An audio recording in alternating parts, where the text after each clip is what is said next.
When most people hear the word Rwanda, they think of 1 year, one tragedy, one headline, one chapter that history class rushed through like, yeah, this part was bad anyway.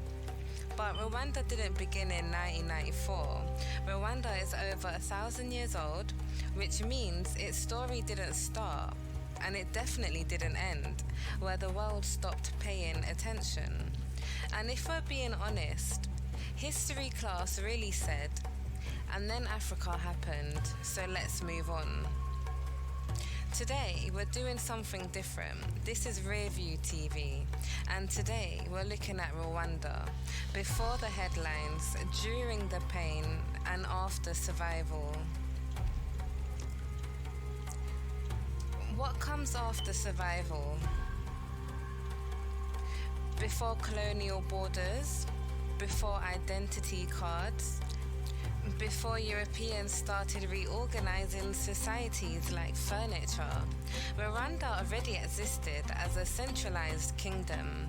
People lived, farmed, married, argued, and built lives together. Yes, there were social categories, but they were fluid, not rigid. You could change your status, you could marry across lines, you could rise or fall based on life circumstances. Identity wasn't a weapon, it was destiny. Then Europe arrived, and Europe looked at Rwanda and said, "This is interesting, let's reorganize it." They always say that. Colonial powers hardened identities, ranked people by appearance, and turned social categories into biological truths. And once identity becomes fixed, it becomes dangerous. In 1994, Rwanda collapsed into violence. Not slowly, not gradually, fast. In roughly 100 days, nearly 1 million lives were lost. Neighbors, friends, families, the world watched and did almost nothing. But here's something important to understand. Violence doesn't begin with weapons, it begins with language, with repetition, with fear, with the idea that someone else is the problem. By the time the killings started, the groundwork had already been laid.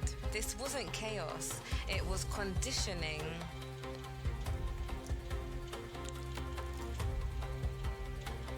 After the violence ended, Rwanda faced an impossible question. How do you rebuild when survivors and perpetrators live on the same streets? Rwanda didn't choose forgetting. They chose accountability. Community courts, known as Gagaka, allowed people to confront what happened publicly, painfully, but honestly. The country rejected ethnic labels in national identity. Education became central. Women stepped into leadership roles at historic levels. And Kigali today stands as one of the cleanest, safest, and most intentionally designed cities on the continent. Is Rwanda perfect? No. No country is. But rebuilding didn't happen by accident. It happened by choice. Rwanda teaches us something uncomfortable. That survival is not the end of the story. That healing is work. And that memory, when handled honestly, can become a foundation, not a prison. The question isn't, how did this happen? The real question is, what do we do after the worst has already happened? Because Rwanda did something rare. They looked backward so they could move forward. That's the rear view. If this changed how you see Rwanda, share it. Stories matter, and some deserve to be told properly. RearView TV.